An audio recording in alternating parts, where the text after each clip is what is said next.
नमस्कार साथियों, स्वागत है आप सभी का हमारे YouTube channel the teacher group पर। मैं हूं अमित कुमार। आशा करता हूं आप सभी अच्छे होंगे। हमारी चल रही है समावेशी शिक्षा की एक सीरीज जो कि हेल्पफुल रहेगी डीएलएड थर्ड सेमेस्टर के सभी स्टूडेंट्स के लिए और बीएड सेकेंड ईयर के सभी स्टूडेंट्स के लिए और उन सभी साथियों के लिए जो किसी भी टीचिंग एग्जाम की तैयारी कर रहे हैं। ये हमारा सेशन 8 है। पिछले वीडियो में हमने डिस्कस किया था कि बाल अपराध क्या होते हैं। उसके बाद नेक्स्ट वीडियो में हमने डिस्कस किया था कि बाल अपराध के क्या क्या कारण होते हैं। आज के वीडियो में हम डिस्कस करेंगे कि बाल अपराध के हम किस तरह से निवारण कर सकते हैं। बाल अपराध में किस तरह से हम अपने परिवार में और अपने विद्यालय में, अपने समाज में और अपने राज्य में किस तरह से व्यवस्थाएं एवं बदलाव करके बाल अपराध में कमी ला सकते हैं। इस चीज़ को हम डिस्कस करेंगे। चलिए समझते हैं कि सबसे पहले परिवार के द्वारा हम बाल अपराध में किस तरह से बाल अपराध के समाधान कर सकते हैं। सबसे पहले परिवार का उत्तम वातावरण होना चाहिए। परिवार का वातावरण समायोजित, सहानुभूतिपूर्ण और सहयोगपूर्ण होना चाहिए। ऐसा वातावरण बाल अपराध को कम करने में बहुत सहायक है। नेक्स्ट है वृद्धि पर नियंत्रण। परिवार जो है छोटा होना चाहिए। कोट है कि छोटा परिवार सुखी परिवार। जिस परिवार में सदस्यों की संख्या कम होती है वहाँ परिवार के सदस्यों में एक दूसरे के प्रति आत्मा मतलब प्रेम की भावना बनी रहती है।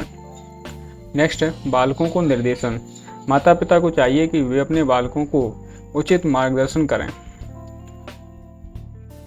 बालकों का निरीक्षण। माता पिता अभिभावकों को अपने दैनिक कार्य से समय निकालकर बालकों का नियमित अवलोकन और निरीक्षण करना चाहिए ताकि पता रहे कि बालक ने प्रत्येक दिन में सुबह से लेकर शाम तक कहाँ अपना जो समय है वो कहाँ व्यतीत किया और क्या क्या काम किए। नेक्स्ट है बालक के प्रति उचित व्यवहार। माता पिता को बालक के प्रति उचित व्यवहार करना चाहिए, ना कि और बालक को अधिक लाड़ प्यार देकर उसे बिगाड़ देना चाहिए और ना ही उसे डराना धमकाना चाहिए, क्योंकि ऐसा करने से बालक जो है उग्र हो सकते हैं। बालकों के अध्यापन की व्यवस्था करनी चाहिए। बालकों में अच्छी आदतों का विकास करना चाहिए। साथ ही साथ बालकों को यह भी बताना चाहिए कि क्या उचित है और क्या अनुचित है। बालकों को आत्मनिर्भर बनाना चाहिए। माता पिता यह सुनिश्चित करें कि बालक उनके आत्मनिर्भर बन सकें ताकि वह अपनी अधिकतर मूलभूत आवश्यकताओं की स्वयं पूर्ति करने का प्रयास करें। अब हम समझते हैं विद्यालय के कार्य। बाल अपराध को कम करने में विद्यालय किस तरह से भूमिका निभा सकता है। तो सबसे पहला है कि विद्यालय में उत्तम वातावरण होना चाहिए ताकि बालक का शारीरिक, मानसिक और चारित्रिक विकास जो है शांतपूर्ण वातावरण में सही ढंग से हो सके। बालकों को स्वतंत्रता दी जाए। बालक को उनकी क्षमताओं, योग्यताओं के विकास के लिए एक निश्चित और नियंत्रित सीमाओं के अंतर्गत स्वतंत्रता प्रदान करनी चाहिए। तरुण गोष्ठियों की स्थापना करनी चाहिए। विद्यालय में तरुण गोष्ठियों की स्थापना करनी चाहिए, जैसे बाल सभा हो गई, वाद विवाद प्रतियोगिता हो गई, संगीत प्रतियोगिता हो गई। ऐसी गोष्ठियों की स्थापना करनी चाहिए ताकि बालक जो है अपने आप को अभिव्यक्त कर सके। व्यक्तिगत भिन्नताओं का विकास। विद्यालय में शिक्षण बालकों की व्यक्तिगत भिन्नताओं के ध्यान में रखकर कराना चाहिए। कहने का मतलब है कि शिक्षक को यह पता हो कि प्रत्येक बालक की उसकी व्यक्तिगत भिन्नता होती है। प्रत्येक बालक एक दूसरे से प्रत्येक पक्ष में समान नहीं हो सकता। वो किसी न किसी रूप में प्रत्येक बालक जो है हर एक बालक से अलग होता है। तो उसी हिसाब से हम अपने शिक्षण कार्य में प्रत्येक बालक को ध्यान में रखकर अपने शिक्षण के जो पाठ्यक्रम है उसको तैयार करें। नेक्स्ट है अच्छे पुस्तकालय का विकास। पिछले वीडियो में जो हमने कारण बताए थे उसमें बताया था कि जो सस्ती पुस्तकें हैं वो भी कहीं ना कहीं बाल अपराध के लिए जिम्मेदार हैं। तो हमें विद्यालय में अच्छे पुस्तकालय का विकास करना चाहिए जिसमें बाल उपयोगी पुस्तकें अवश्य होनी चाहिए। हम पाठ्य सहगामी क्रियाएं करा सकते हैं विद्यालय में, जैसे स्कूल में एनुअली फंक्शन होता है जिसमें सांस्कृतिक कार्यक्रम कराए जाते हैं, अन्य कार्यक्रम जिसमें बालक जो है खुद को अभिव्यक्त कर सके। विद्यालय में एक अच्छी पुस्तकालय होनी चाहिए और विद्यालय में योग्य शिक्षकों नियुक्त करना चाहिए। ऐसे शिक्षक जिनको बाल मनोविज्ञान का उचित ज्ञान हो और शिक्षण का उचित अनुभव हो। समाज व राज्य के कार्य। अब हम समझते हैं कि समाज जो है किस तरह से मदद कर सकता है बाल अपराध को कम करने में। तो पहला है कि बालकों को राजनीति से पृथक रखना चाहिए, कि बालकों को राजनीति में नहीं डालना चाहिए। 18 वर्ष से कम उम्र के बालकों को राजनीति से बिल्कुल अलग रखना चाहिए।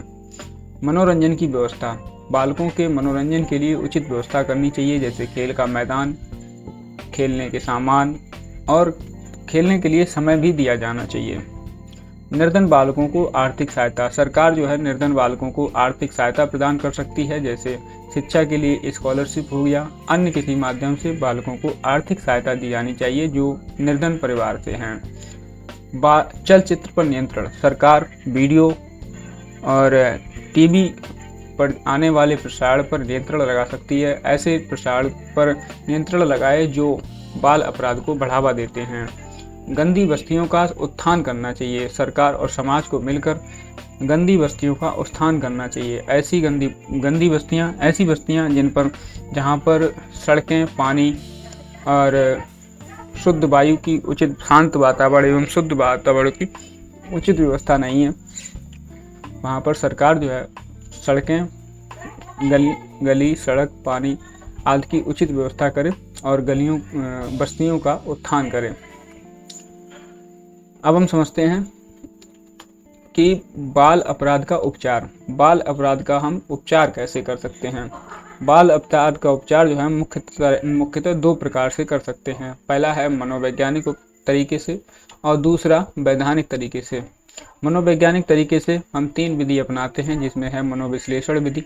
मनोविश्लेषण विधि में हम बालक से बातचीत करके उसके बारे में जानते हैं, उसको समझते हैं कि उसे क्या समस्या है, उसके साथ क्या घटना घटित हुई जिसके कारण वह अपराधी हो गया। उसके बाद है मनो अभिनय, हम बालक की घटना से संबंधित कोई अभिनय या नाटक कराते हैं जिसमें हम उसकी अभिव्यक्ति को जानने का प्रयास करते हैं। और तीसरा है खेल चिकित्सा द्वारा भी हम ये एक बाल मनोविज्ञान विधि है जिसके द्वारा हम कि अपराधी बालकों का बाल अपराध का उपचार कर सकते हैं। अब हम समझते हैं वैधानिक विधियाँ। कौन कौन सी वैधानिक विधियाँ हैं जिनके द्वारा हम बाल अपराध को कम करने का प्रयास करते हैं। पहला है कारावास। कारावास की बालक को कारावास में भेज दिया जाए ताकि बालक की जो उग्रता की जो उम्र है वो निकल जाए और एक निश्चित समय के बाद जो उम्र के अनुसार बालक में परिपक्वता आने लगती है और वह समाधान होने लगता है, जिससे वो बाल अपराध करने की जो घटना है वो चांसेस हैं वो कम हो जाते हैं।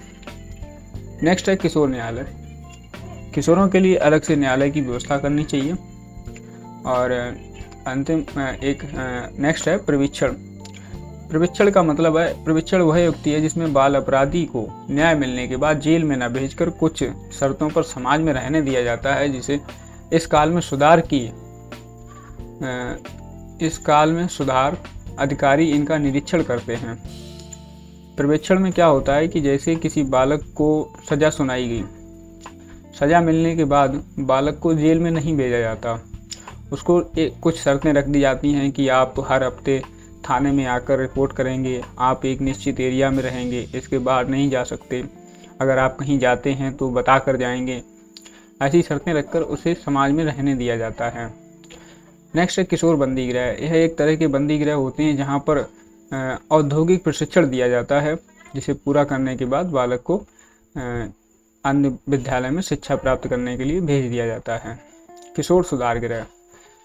और तीसरा है बेस्टल संस्थाएं। ऐसी संस्थाएं जो सरकारी विद्यालय एवं जेल बाल कारावास के बीच में एक कोऑर्डिनेशन का काम करती हैं और यह बालकों को औद्योगिक प्रशिक्षण प्रदान करती हैं ताकि बालक जो है जेल से छूटने के बाद धनोपार्जन के लिए साधन जुटा सके या धनोपार्जन कर सके।